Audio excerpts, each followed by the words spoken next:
of a sudden you have Thunder Talk that you have to deal with in the best of 5. That feels much better for them.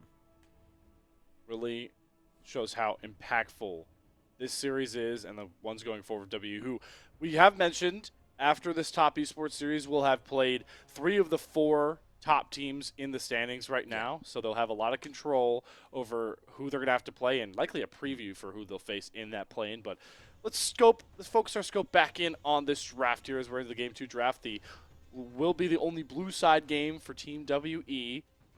We see Gwen, Yone, Rumble, Talia. So good split between mids and top laners. Vi gets a ban, so Kanavi doesn't get that. I am intrigued by the blue side Vi ban. You don't normally see that.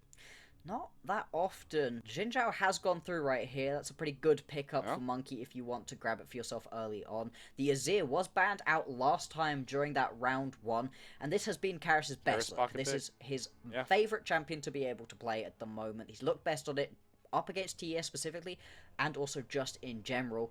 See what the response is going to be from Creme. Don't hover the Ahri. You can't play that. Yeah, he hovered Ahri and Ryze. Shout out to were we on that we cast were on when it. Who was it? Yeah, it was 369. He was R5 locked in a Jace after the game prior. There was a Jace played, and they had to reboot the whole draft. That was a funny little haha moment. never bad to blind the Ezreal into the bottom lane. JackeyLove makes it a point that he wants to play the Ezreal, who is really hard to stop from playing his sort of game style, so that will be fun to see. And with the priority towards Karis on the Azir, Kanavi lands the Xin Zhao, probably the best jungler left up right now. Absolutely, the Kanavi Xin Zhao has been incredibly strong recently, and it's just overall is one of the best sub-jungles that we've got for ourselves at the moment. See what the response is going to be. Monki going to grab that signature pickup for himself, and I really like it alongside the Azir. I think those two champions already have a good bit of synergy between them. You can really begin to build on that as well. What's the next pickup going to be? Do you want to blind yourself a top laner right now, or do you want to just take yourself away an ADC? Taeyoon, he's had some good performances on the Kai'Sa. This is the kind of aggressive game for WE that I was hoping for. Yeah, I would be a bit wary about the Kai'Sa into this comp that really wants to play very front to back. Azir's front to back, Skarner's just grabbing whoever he can get in the front. So you get Ashe, you get a good setup for pick potential alongside this Skarner. And Taeyoon also lost out on his favorite AD carry. That's partly why the Ezreal also must have gone away. But with the Ashe, the Skarner already picked up. I like this a lot from Creme because not only you get good ults to steal, now you deny a lot of other champions coming through, even with the Alistar off the plate because of Fearless. Yeah, exactly. I'd say you've got some great ultis to be able to steal away. The Enchanted Crystal Arrow is the worst, but that's still a pretty free stun if you're in a melee range battle with somebody. You can just chuck that one out, gives you a little bit extra. The Impale, massive if you can pull it through. And there's often situations where the Sylas does more damage with that Azir ulti than the Azir is able to. True. Because we haven't got any of our supports locked in at the moment, we are going to see a couple of those taken off of the board. I love the Braum ban right here. Braum can stop a lot of what Ezreal wants to do and pairs so well with the Ashe. I think it could have also potentially been an attractive option for TES as well, though. Seraphine going to draw a ban as well, setting up just trying to shut down all those line drive CC combos. That's a bit of respect over towards Vampire. I wonder what... There is a lot of options for Chris to go. I don't necessarily think he has to play engaged support. I think Karma next to Ezreal is one of Ezreal's best lane additions. So yeah, you can just really poke out and take over the lane. That is what JackeyLove and Chris made a point to do last time round, but you do have some engaged support still left up. TS are kind of relying on an engaged support here, like a Nautilus to come through. Nautilus and Rel still available. I think the Rel could work really well for WE if Vampire particularly wants to go towards it. He does love himself the Nautilus, though, has been one of his highest priority champions recently as well. See what the decision is going to be. As you highlighted, the Karma worked great alongside the Ezreal with all the poke it can lay down. And Ashe, a pretty short-range champion when she's not hitting you with those volleys, does make it a potentially fun option in this bottom lane. WE hovering a bunch of troll at the moment. Yeah. It's going to be Nautilus. It's going to be the Nautilus. Nautilus. We could have put some real money on that one. It's just been Vampire's most played for a reason. He loves that champion. I'll put money on a pick here. I think R5 is the easiest Orange Slam ever. Yeah? I think you think we it's are just getting straight take on? Yeah, and Renekton too. I think this is just Ornn. Well, They're gonna it's, prove you so wrong because 369 is a weird guy who likes weird picks. I think Ornn would be great here. You're right. It gives you that extra level of scaling later on. Works so well into the Renekton. Currently, though, he's looking towards that little bit more skill-expressive of a matchup with the Gnar. Are you a god? Are you also a prophet? Yeah, I think this is the easiest window to go for the Ornn. Like you mentioned, it checks so many boxes. Yeah, love it. This is 369's new flavor of the week right now for Rumble Stage. Is he's having so much fun just nullifying top lanes, and he did it against the Yorick. Ornn is really hard for Renekton to really break through, and the Ornn Horn value is there. You mentioned the scaling. Slam dunk R5 pick for top esports. I am continually impressed by how laser focused they are from draft and making off game one, just the execution. Absolutely. It was one of the cleanest games that we've been able to see out of TES in a while. They've been pretty all over the place in a lot of their games. We needed to see them pick things up a little bit cleanly. Of course, we don't want to be looking too far in the future. We've still got playoffs to do. We've still got tons. But, of course, last time they went to an international, they got kind of embarrassed. They're currently on top of the LPL once again, so we'll see. You know, I'm not saying anything specific at this point, but it's just something to bear in mind that every time TES dismantles a worse opponent cleanly, it just makes me feel a little bit better about the LPL's chances going forward. It's an important thing to bring up, Bloxxer, because expectation-wise, there is no ceiling on top esports. This team is, like, bare minimum, most are expecting them to be at MSI. Yes. And then further than that, top esports, you know, LCK is its own animal, but if we're asking teams that we expect so far through 2025 to compete with the LCK's frontrunners, is top esports not at the top of that list? I can't think of a single other team that I'd put right there. Absolutely. So. Them and AL right now are battling out at the very top of the standings for good reason. They're both brilliant teams. You're right, there are so many expectations right now sat on the back of TES. They really need to step up. What they need here is to just dismantle WE, clean 2-0, and assuage some of our worries. Time to find out. Game 2s have been the bane of TES. A lot of their 3-game series have been extended at this very point. Looking to get a bit fruity with this start. Maybe trying to bait in a late invade on the bot side, as they do send 369 down there, but now he's going to recall and rush back up towards the top side. Cube get himself his own scouting ward down. So just information gain, nothing too crazy. Is Vampire going to spot out that ward from 369? And don't think Monki showed there, or Karis, but should be enough to have JackeyLove and Chris slow their roll. Nonetheless, the dredge line does land. Chris immediately flashes. Taeyoon pops the ghost. They're trying to stack the slows. Ixtal's impact down. The late invade bears very pivotal fruit. Monki grabbing the kill there. Just going to be able to pick up that one, and it's so rough right there as Chris losing out onto that flash and the heal. We've talked a lot about how the heal speed up is kind of critical in these bottom lane 2v2s used for both the aggressive and defensive plays, and without that one, it's going to make it that much harder to be able to play this one out. JackeyLove also outport. He has flash and cleanse. I mean, he's going to try and trade on a Vampire. Good flash Q to make sure that nobody can block it, but that is still a win for WE and Taeyoon. He now gets freedom on the level 1 wave. Yeah. And this is the thing, right? Yes, you get the kill back. That's a little bit of gold. And once you get back into this lane, actually, you're going to have a small advantage for yourself in terms of the items.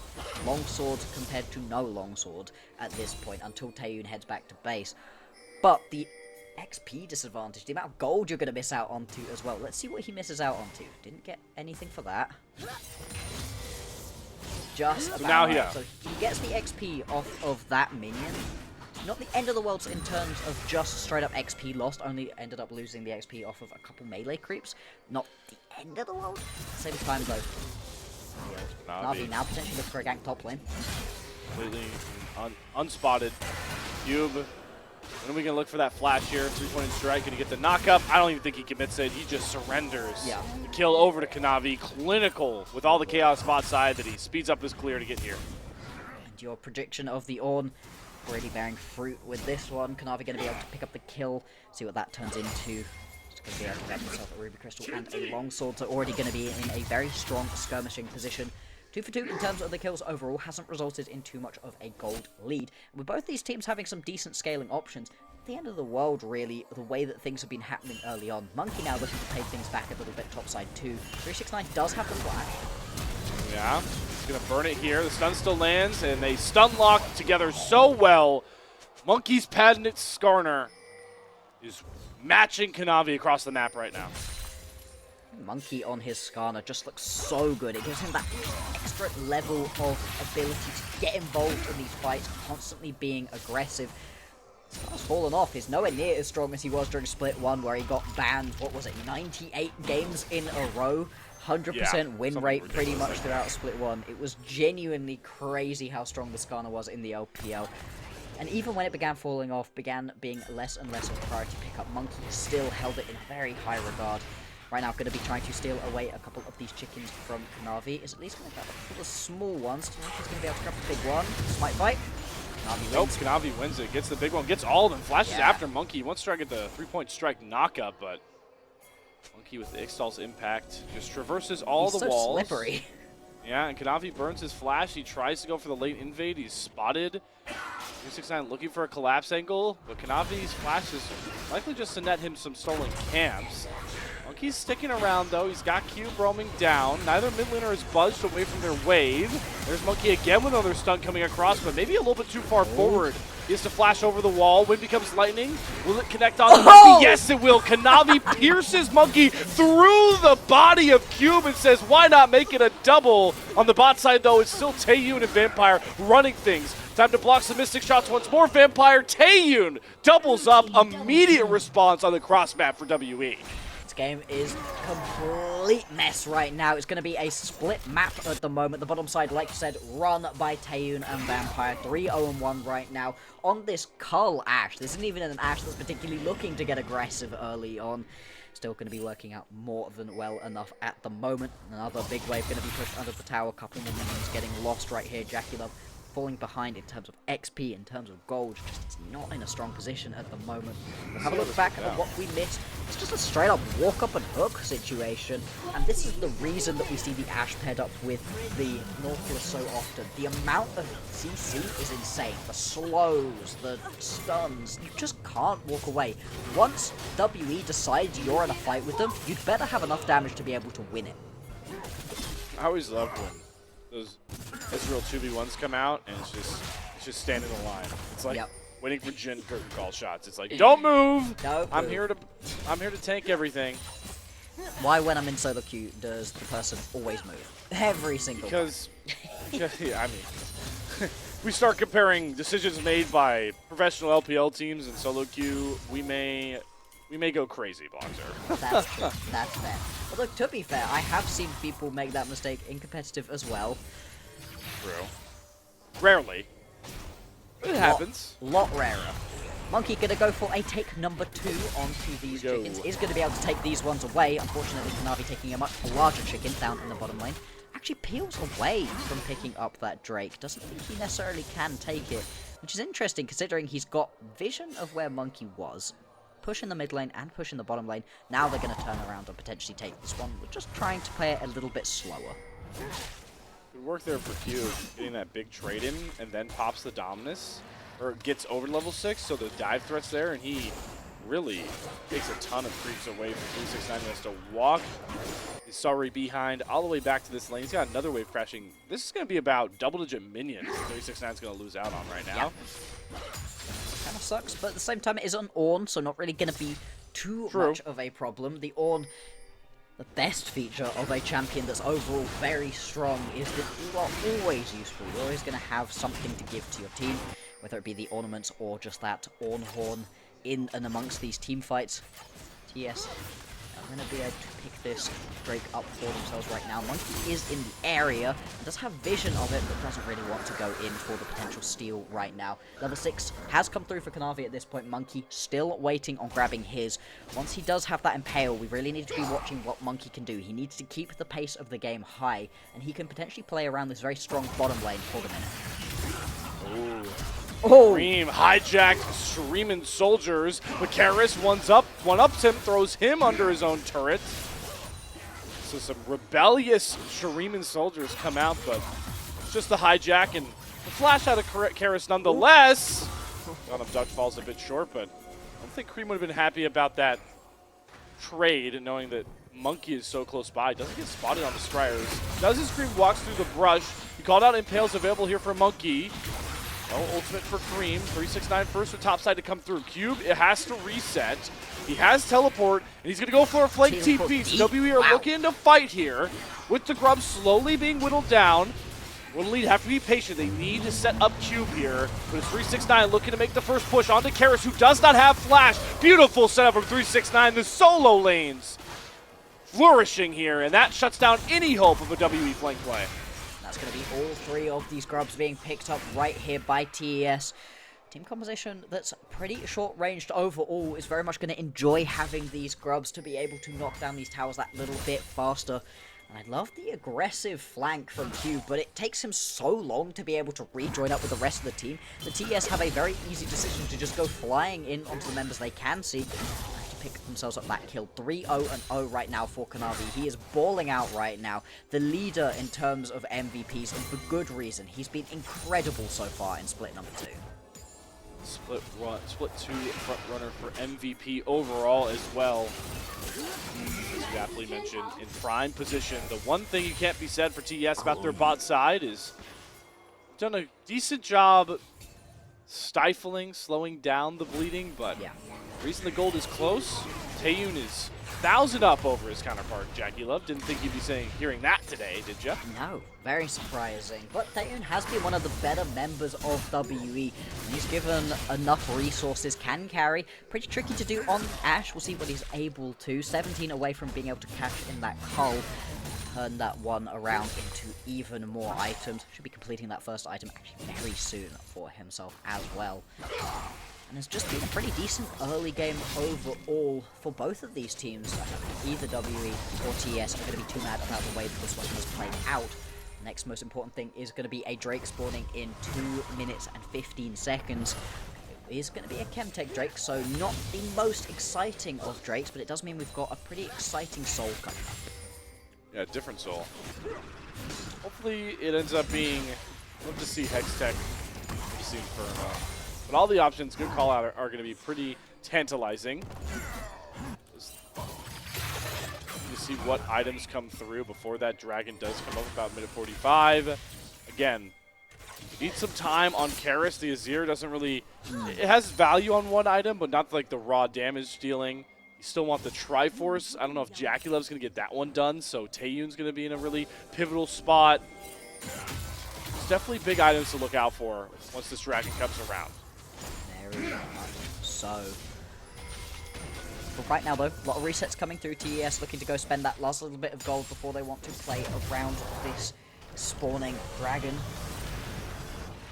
And that gives a little bit of extra time right here for WE to step up, get themselves a little bit of vision right now. And for a squad that has the pick potential of both the Azir and the Ashe, that really helps to have this early vision. If you can spot somebody out, land an Enchanted Crystal Arrow, and then follow it up with the Skarner or with the Azir, that's a great way to be able to start off this team fight. Put yourself into a 4v5 situation as quickly as possible. Big potential, the favor of WE.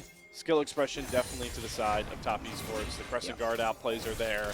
Depending on what hijack you get for Creme, those are available. And obviously the Ornn is we see the Zinsec come out there from Kanavi. Vampire and Taeyoon have to flash back out. Current front runner for the MVP really showing his stars. Taeyoon gonna get the arrow out. 369, oh my god, this guy.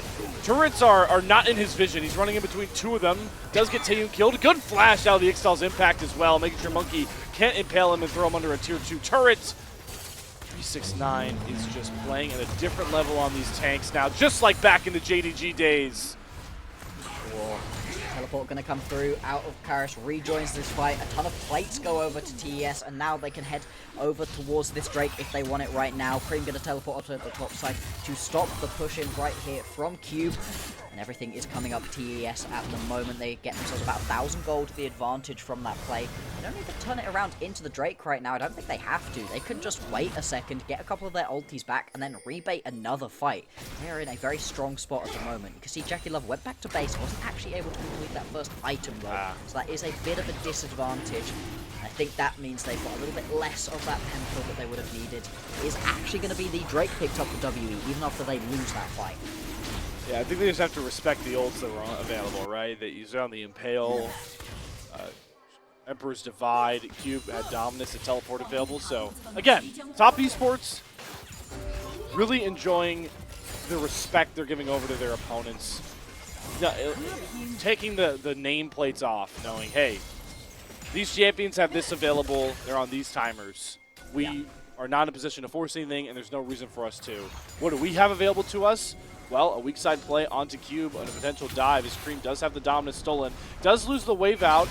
Grubby not going to come first, so the turret aggro goes on to Creme, and Cube is, for the second game in a row, just going to teleport out of a very obvious dive, and gotta love this cross map from the solo lanes. Yeah, I mean, Karis really didn't need help, but I guess it's always fun to get a little bit of a helper in your lane. Crocodile going to be enough to take that tower, and a ton more damage goes down onto that mid lane tier 1 as well. Creme going to very slowly chunk his way through this top lane tower 2, so the cross-map plays are happening across the board at the moment. Constant action back and forth, even if it hasn't resulted in the most kills recently. But the fact that Cube also loses out onto that TP for a while for a tower that was already going to be going down in the bottom lane is not going to be the ideal play.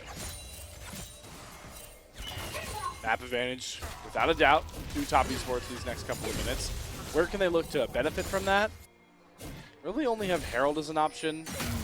Dragon going to take some time to come back up here.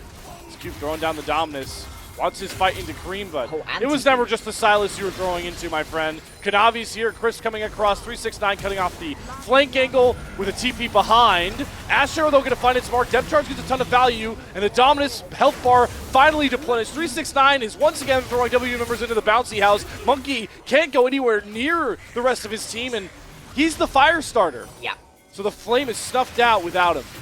He pulled it out perfectly there, Slayer. The second that 369 gets his claws into Monki and just stops him from going anywhere, it's just going to mean the fight is a non-starter for WE. They have to have this Skarner involved right now. With the heart still completed, he's already pretty tanky, but he just is not able to step up. And now the flash forward, Taeyoon, he's going to try play it back, but he can't. Nothing there.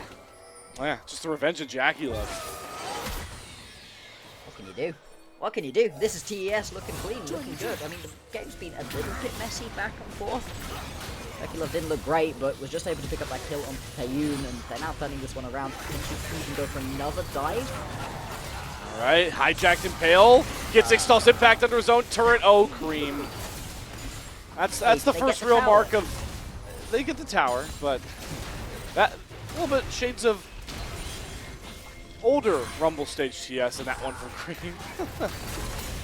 That was, he was buying space for his team. Ah, yes. Empire? Is that his real flash? You betcha. Okay, fair enough. Vampire on the signature Nautilus, not quite going to be able to find his way in there. Right now, WE pressing forward, trying to get themselves this tower, but they're going to get engaged on. 369 again at the forefront of taking all the damage, flashing after Karis. Karis is 1/4 HP.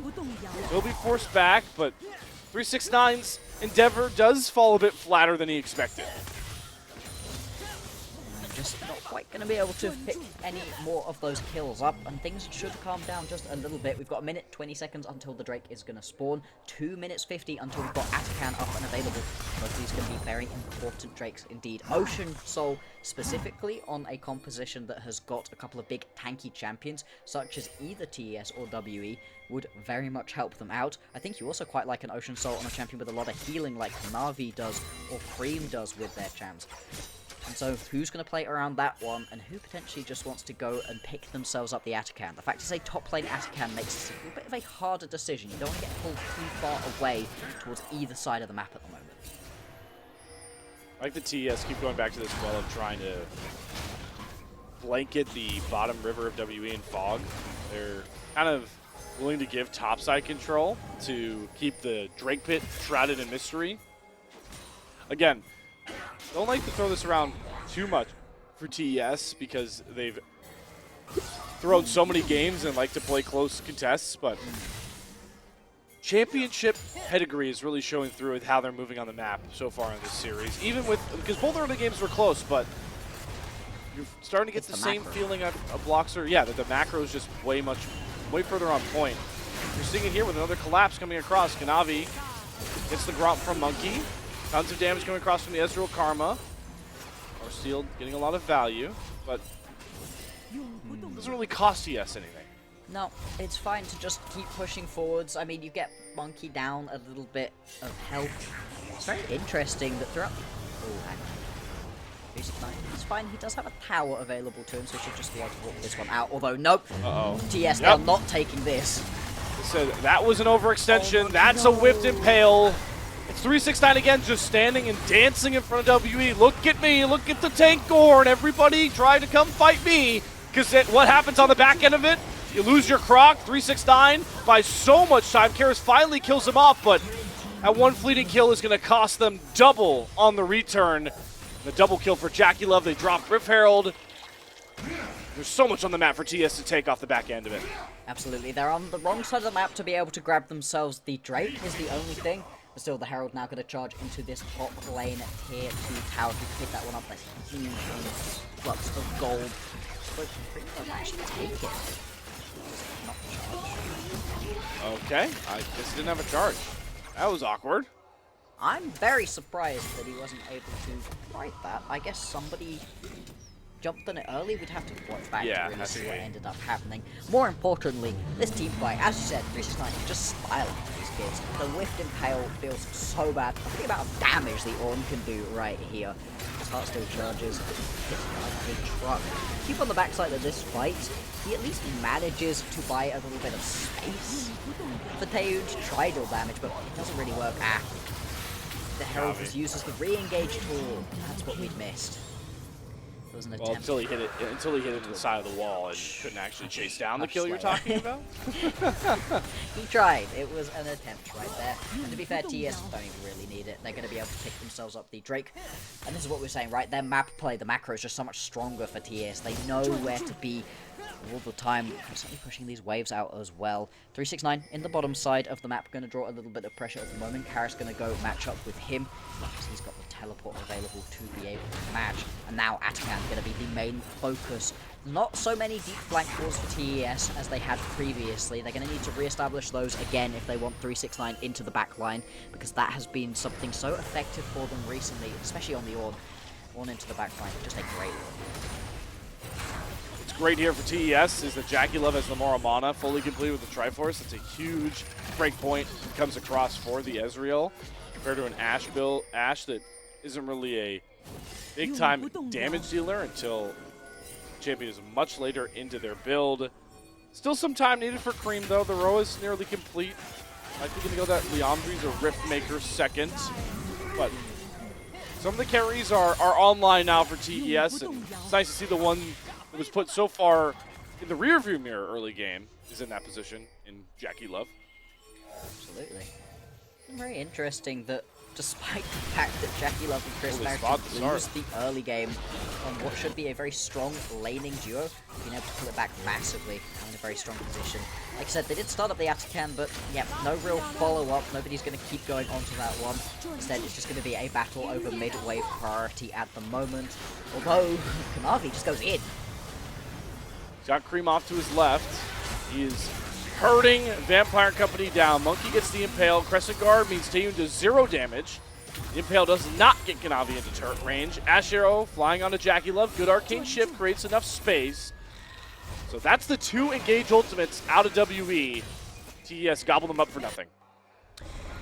And things so far so good. The fact that TES are just able to create all of that space, and then they could just go back to what they were doing once again. All good, all good. Creme does have a stolen away Impale. Don't know how much longer he's going to have that one available to him before it expires, and he needs to use it. But if he's able to get into the backline and land a big Impale, it's going to be a huge way for TES to be able to start these team fights out. Thing is, they've also just got so much poke because JackeyLove's in a good spot at the moment, because Crisp's doing a decent amount as well. You can just sit and poke out your opposition and then go for these team fights. You know, TES, they've got a lot of options, whereas right now it feels very much the WE, they just need to find that pick. And without that pick, they really can't win these straight up 5v5 team fights. We fall back into that same lull where WE feel like they have to always respond on the map to what TES is thinking of doing. Rarely do they get to take over tempo themselves. So you're going to get a rare moment now in the mid lane where I really feel like they could have taken this mid turret themselves. The minions are not going to get it done. Perfect Somebody highlight. just has to step up and tank a couple tower shots and then take it. That's how slow the WE really fall into, right? Once we get out of early game. It was the same game one. Yeah. This is what we didn't want to see from WE. We didn't want to see them let off the accelerator. We want to see them keep pushing forwards in this game. Yes, you've got some decent scaling now. 2 items completed onto your ADC and your mid laner, so that's going to help.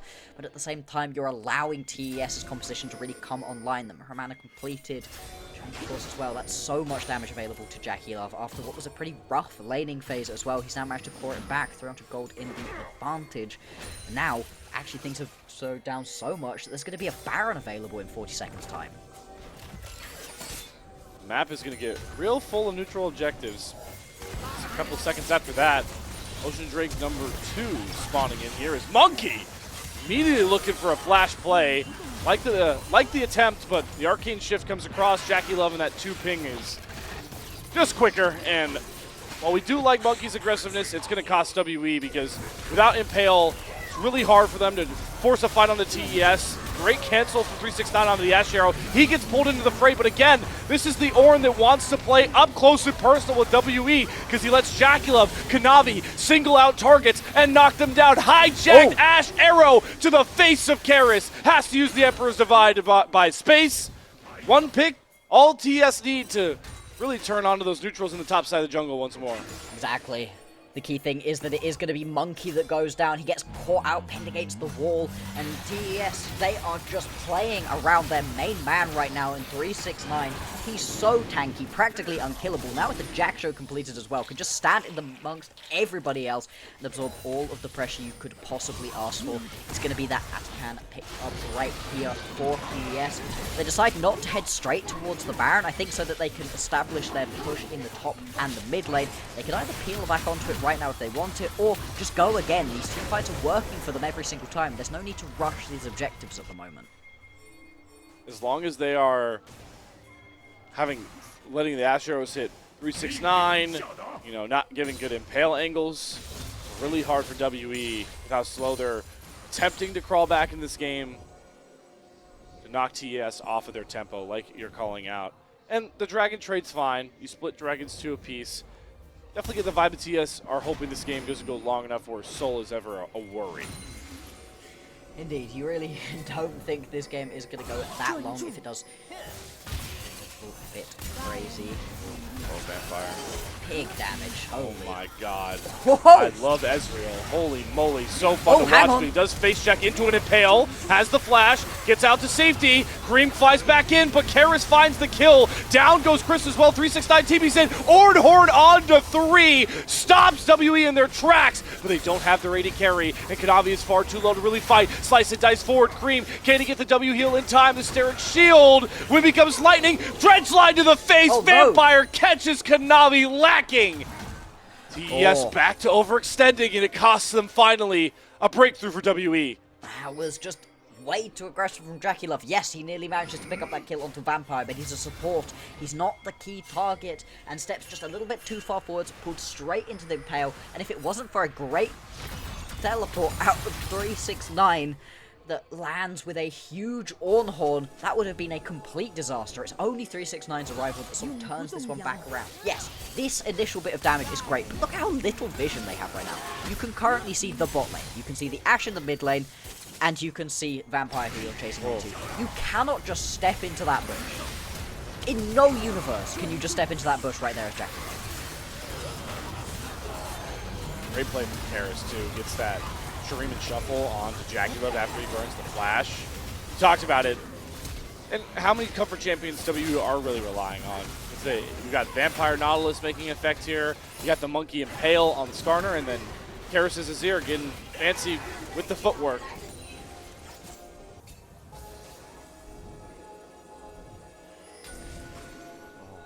My lord, this game a little bit closer than you would otherwise really want. You know, it's only 1,000 gold right here. The advantage here for TES. They're not particularly ahead in terms of the Drakes, as we were saying. They did get the Atacans. That is one bigger buff that they do have. And the fact that their champions are really coming online at this point. 369 is now level 15, has been able to give over that upgraded Rod of Ages to Creme, so he's going to be hitting so hard at the moment. Especially now that he's got a Seeker's Arm Guard to keep himself a little bit safer as well. Turn that one into a Zondervan pretty soon. Kanavi going in here, really wants to steal away this blue buff. The contests of the blue buff recently have been crazy. Yep, but they're also just going after Monki. Again, really tanky. Remember, gets the Impale. Kanavi pops the Crescent Guard. Taeyoon throws the Ash Arrow onto Creme off to the side, but Kanavi dashing in after Taeyoon. He's protected well. 369 also doesn't get the knockup. Can JackeyLove get the kill over? Yes, he does. Finally, Taeyoon is shut down, and with Cube having no way in without Monki's health bar plentiful, WE just fall flat without their Skarner and relinquish control of the fight. Pretty funny moment right there where both Creme and Monki impale each other, move each other back and forth a little bit. Not too much coming of that one, and TES, like I said, they are going to come out on top, and they pick up the blue buff that the whole skirmish broke out over in first place. Not the Baron. The Baron is going to still survive. This one spawned a full 10 minutes ago. Sorry, a full 5.5 minutes ago at this point. So a while that it's been up without anybody really looking at it. A lot of fights in the area. No particular moves towards the Baron at the moment. And it's just more scaling coming through. Further and further ahead is what you want for TES. Creme over the wall. 2 levels up. Steal the Dominus. Pops his own. And will back off, winning that trade. TS are really just poking for a free pick that can allow them to open up that Baron, it feels like. They want to respect. They don't want to try and 5v5, 50-50 in any sense. Maybe, I've got... Why did I say anything, Bloxxer? Why did I say anything? At this point, why wouldn't they just want to flip this one? It's down to about half HP at the moment. What can Monki do? Can he get a steal off, or is it just going to be come quite off the free? Baron? Yeah, look at Creme. He's so trying to find a flank angle. Ornhorn hits Vampire. In goes Creme. There's the real Dominus pop by Cube. W are in full retreat mode. Don't want to fight on this footing into TES. Instead, they'll wrestle control the mid wave. TES are continue their chase. Top Esports trying to corral WE like sheep for the slaughter. Vampire throws the dredge line in, using 369 as a buffer, but he sends them back to the bouncy house, and boom goes the dynamite in the name of Creme. There's the breakthrough we were waiting for, just like in Game 1. Everything falling in line for the defending champs. A clean 5-0 ace. Unfortunately for Vampire, 369 is not the person you want to be pulling into the rest of your team. And now with 20 seconds until Vampire's up, 30 until anybody with any real wave clear is available.